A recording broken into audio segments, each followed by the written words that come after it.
Now, Jim Ross made some comments on his Grilling JR podcast episode this week. They covered Armageddon 2000. But he made comments on that show that apparently have rubbed some members of the AEW roster the wrong way. JR was asked if moves like the super kick and the DDT should be protected, or if their current usage in wrestling is simply an evolution of the business. This is what JR said. That evolution of the business stuff is bullshit. Yes, they should be protected. The DDT is a finish. The super kick is just part of the flow now of a match. Nobody wins with it. What does that say to you? Does that say guys back in the day were more proficient in delivering a DDT or a super kick than in this generation where things are quote unquote evolving? I want some proof of that shit. I want somebody to prove to me that changing of the wrestling business is what it is today and it's making a difference. I say no. I told a kid the other day at AEW that everybody does the same fucking spot. All you guys go outside, you cluster up like coils, you stand there in a huddle, friends and foes together side by side, so you can catch some leaping idiot going out over the top rope who never wins with this move. They are looking for the holy shit chant. They love to hear, "This is awesome." It's a spot, folks. It is a trapeze act. I don't buy into that. The DDT is a great finish and should be used as such. WrestlingNews.co reached out to a couple of AEW wrestlers, and they report that while they think JR makes some good points, they don't like him ripping on their work in public. One wrestler had this to say: "Look, I know there is a lot that JR can teach us, but burying us on the show or on his podcast is only going to make some of us ignore what he says. I grew up watching JR, and he is the best, and we love it that he calls our matches, but maybe find a different way to criticize the wrestlers in the ring. Everyone is doing what they have been taught. I agree that sometimes things need to be slowed down, but that will not happen when a guy who is supposed to help out or help put us over is going out there and publicly burying us." And I saw Brandon Cutler from AEW. He went on Twitter to hype up his match on Dynamite. There's, I think, some kind of 14-man, 7-on-7 tag match. I guess he's in it. And he was kind of needling at the JR comments. He said, "We're going to go outside, cluster up like coils, stand there in a huddle, friends and foes together side by side to catch some leaping idiot going over the top. Can't wait. 8 p.m. TNT. Jim Ross is 100% right in every single thing that he said. The DDT should be protected. The super kick is too far gone. The super kick will never again be a finish the way it was for Shawn Michaels. It has been abused so much that it would take just an unbelievable re-education of the audience, I think, to get them to buy into one super kick being able to be a finish. I mean, I guess it's possible, but to me, the super kick, you can dial it back, but it is too far gone. The DDT, I think, can be protected and used again as a finish. I mean, DDTs, destroyers, that to me... And I'm surprised he didn't bring that up. But I guess he's thinking more old school, right? Super kick and DDT were moves that he saw people using 20 or 30 years ago. You didn't see people doing destroyers 25 years ago. That's still a relatively, at least in terms of North American wrestling, that's still a relatively new thing. That to me is one of the most egregious examples. How many times we see people using the destroyer on TV and it's not even a move that, it barely gets a near fall.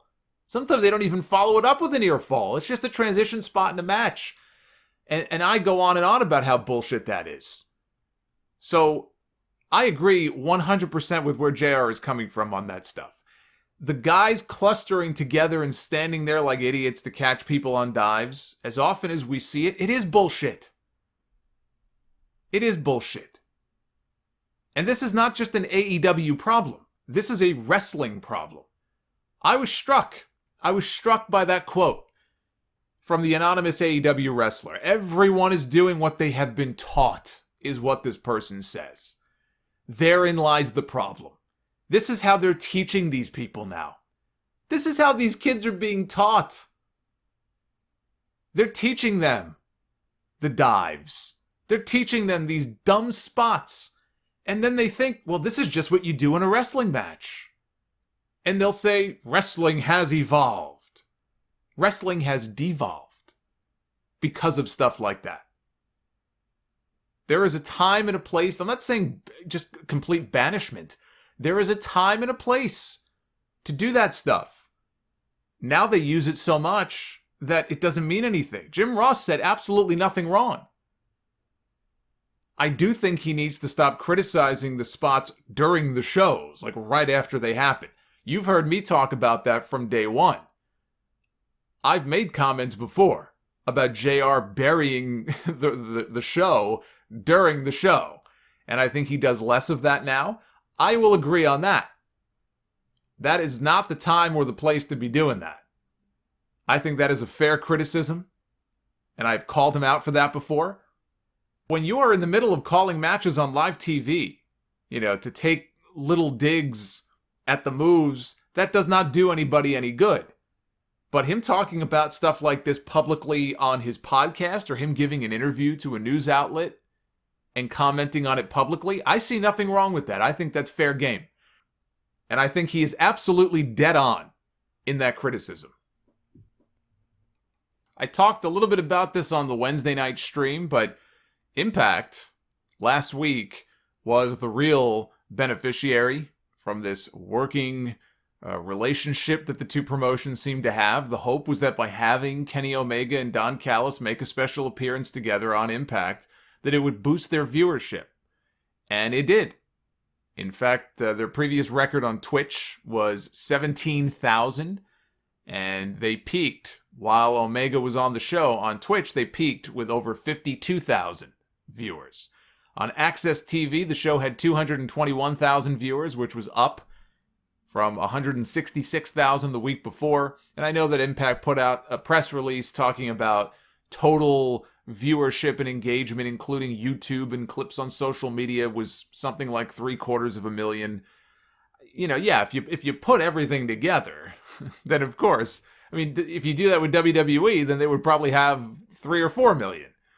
But even still, it was very impressive. And if you are a fan of Impact, if you are an employee of Impact, if you are Don Callis or if you are Scott D'Amore, you have to be very happy with how things turned out because it got more eyeballs on their product. Now, did people like what they saw? Are they going to stick around and tune in again this week? Because I don't see Impact getting 221,000 viewers again on Access. But even if they come close to that, if they picked up some new fans, then it's a net gain for them. Now, I didn't watch the entire show. I saw the paid advertisement that was inserted into the show with Tony Schiavone and Tony Khan, and I liked it. I thought it was very clever. Tony Khan is there basically playing this low-key heel persona who's being very snarky and saying, I wanted to take out this ad because I want to help out Impact by paying for this ad. I'm sure they can use the money. It helps their budget. So clearly he was doing a take off what Vince McMahon did many years ago. That's how it came off to me. And I said this on Wednesday night. What Vince McMahon did in the Memphis territory in the USWA back in 1993. The big difference being that back then there was no YouTube, there was no social media, outside of, I guess, RSPW. And by the way, great plug. Brand new RSPW Rewind just went up the other day. So if you missed it, go check it out. But that was about the only form of social media, wrestling-wise, that would have existed back then. People didn't know. If you were a WWF fan watching in the Northeast, you had no idea that Vince McMahon was on television in Memphis playing heel, and Randy Savage and Bret Hart and Tatanka and all these people were playing heel on Memphis television. But, Vince agreed to do it as a favor to Jerry Lawler, and I think he enjoyed himself. If you go back on YouTube and watch some of these old Vince McMahon clips, he's having a blast, and it was really the earliest incarnation of the Mr. McMahon character that you can find. And this, I think, was Tony Khan's way of almost trying to do the same thing. Tony Schiavone was great. He was just there. He didn't have much to say, but he did make the comment at one point. He goes, yeah, I was in Impact many, many years ago. I spent one night there and I quit the wrestling business for 18 years after that. So they were taking little subtle digs. And I thought it was well done. If we continue to see stuff like that, I would like to see it. I enjoyed it. What I don't need to see is Tony Khan becoming a regular character on AEW television. But if he did these pop-in appearances on Impact, playing that character, that sort of money mark promoter character that he came across as in this ad, I think that could be a lot of fun. So I thought that was well done. They had a segment where Rich Swann, who was the Impact Wrestling World Champion, he retained his title at the Impact pay-per-view last night.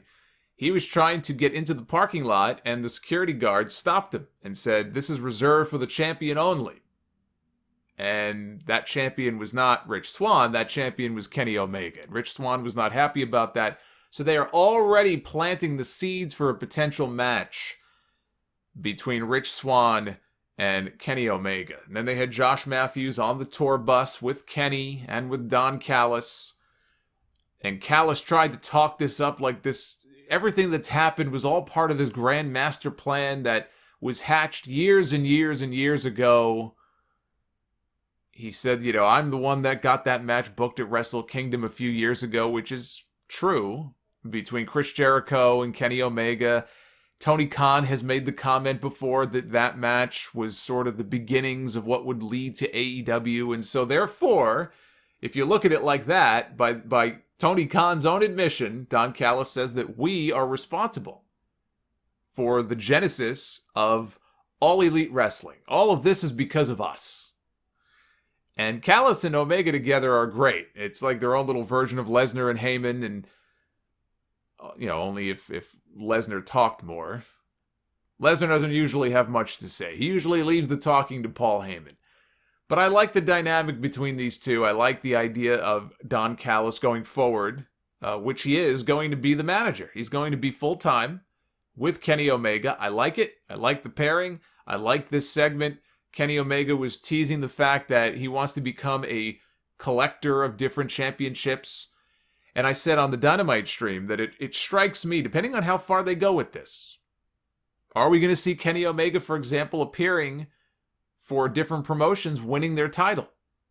He retained his AAA Mega title at Triple Mania last night, so he has that title. He's got the AEW World title. They're already planting the seeds for a possible match, maybe for the Impact World title, between Rich Swann and Kenny Omega. Kenny Omega could end up being the Impact Wrestling World Champion. And if I'm Impact, I keep this going as long as I can. Because they're the ones who are really going to end up benefiting the longer that this goes on. Impact has nothing to lose here. So if they have an opportunity to put their world title on Kenny Omega, who's going to walk out on TNT with that belt every week, then I do it. I mean, hey, I all due respect to Rich Swann, Kenny Omega being the Impact World Champion would be a bigger deal. Or Impact might look at it and go, we want to use Kenny Omega in a possible match to get our guys over. So he would lose. Omega would lose to Rich Swann. Kenny Omega should not be losing to anybody. Kenny Omega should be collecting as much hardware as he can. Kenny Omega has effectively taken the role that, in some ways, Nick Aldis kind of had. Nick Aldis was trying to be that traveling world champion, like the old school NWA champion, and the pandemic just completely ruined all of that. You haven't even heard his name mentioned much at all recently. And he's certainly not able to go around and travel around to all these shows like he was doing before. It feels almost to me like Kenny Omega is kind of taking the role that Nick Aldis had, or Nick Aldis had hoped to have. But I think it's great, and I'd like to see them go all the way with it and let him win a few different championships. And then I started fantasy booking this out of my head on Wednesday night on the stream, and I said, Kenny Omega's going to go around and start winning all these titles. You've got Wrestle Kingdom coming up next month, and Kota Ibushi could very well walk out as the new IWGP champion. And then what happens then? If there's the possibility of some sort of working agreement between those two companies in 2021, and you've got Kenny as the champion, you've got Kota as the champion, I mean, come on. How do you not start kind of fantasy booking out some of these different scenarios? And it's pretty cool stuff. I'm enjoying what they're doing, and we'll see where it goes. Impact has confirmed that Kenny Omega is going to be appearing again this Tuesday on Impact. And there are some reports suggesting that he is going to headline at least one Impact pay-per-view. Likely against Rich Swann. He was on the pay-per-view last night, hanging out on the bus with Carl Anderson, teasing maybe some sort of Bullet Club reunion of some kind. Now, I said that I didn't think AEW would break 1 million live viewers on TNT this past week, and I was right. But if you want to really quibble about it, they only missed the mark by 5,000 viewers. It really doesn't get too much closer than that. 995,000 live viewers, the most ever head-to-head with NXT. They've broken 1 million before, but usually it's unopposed. I'm pretty sure this was their highest combined audience number on a night where they were head-to-head with NXT. 995,000. Some people are going to look at that and be disappointed they didn't break 1 million. I didn't expect them to break 1 million. So I look at that number and I say, that's pretty good. Even better, they crushed it in the key demo. Number 2. I couldn't believe it when I looked at the chart and AEW was in the number 2 spot. 18 to 49, males 18 to 49 for that night on all of cable. There was one MTV show that beat them out. Otherwise, AEW would have been in the number 1 spot. They were number 1 by a large margin on all of cable in men, 18 to 49. NXT finished the night with 659,000 live viewers on USA. Both shows, and here's the bigger news, both shows combined for their highest audience since February. And that is news that I like to see. Sting and Shaq made appearances on Dynamite on Wednesday. Their quarter hours both did over 1 million viewers. Actually, there were 4 quarters on AEW that did over 1 million viewers. It wasn't just Sting and Shaq. There were 4 of them that broke 1 million. And yeah, the Shaq thing just came off to me as a waste. Now, we have to see if it's actually going to lead to more Shaq appearances on TV. I really don't have any interest in seeing Shaq step into the ring, but the segment they did was a pre-taped studio segment. Tony Schiavone was hosting. It was Brandy Rhodes and Shaquille O'Neal. And it ended with Brandy throwing water on Shaq and calling him an overgrown asshole because Shaq was talking about Jade Cargill, the woman who broke Brandy's arm recently. Brandy came across in this segment like a total heel. But yet, Jade is the one I think who's supposed to be the heel. Jade's the one who broke her arm a few weeks ago. I don't know who is supposed to be the one that we're rooting for and who's the one that we're not rooting for. I'm very confused. But if this were to lead to a mixed tag team match on TV, I guess you could do it on pay-per-view, but let's say on an episode of Dynamite, they did Cody and Brandy against Shaq and Jade. I mean, it would pop a big number. There's no doubt about it. I mean, it would be an attraction to do one time, and Shaq wouldn't have to do much. But then again, Jade Cargill, she's very inexperienced. So you can't necessarily rely on her to really lead the way in a match like that. I don't know what that match would look like, but just seeing those 4 in the ring together, seeing Shaq standing there in the ring or standing on the apron, as a one-night thing, yeah, I'm sure it would probably pop a huge number. But I just thought the segment they did on Wednesday, it just came across like they were using Shaq to just get Brandy Rhodes over. And we'll have to see if he's going to come back for anything beyond that. Santana was MIA during the Inner Circle segment where they teased that they might break up. Of course, they didn't. Santana was not there. He lost his stepfather this past week. This is after losing his father earlier this year. So he lost 2 fathers in 1 year. That's rough.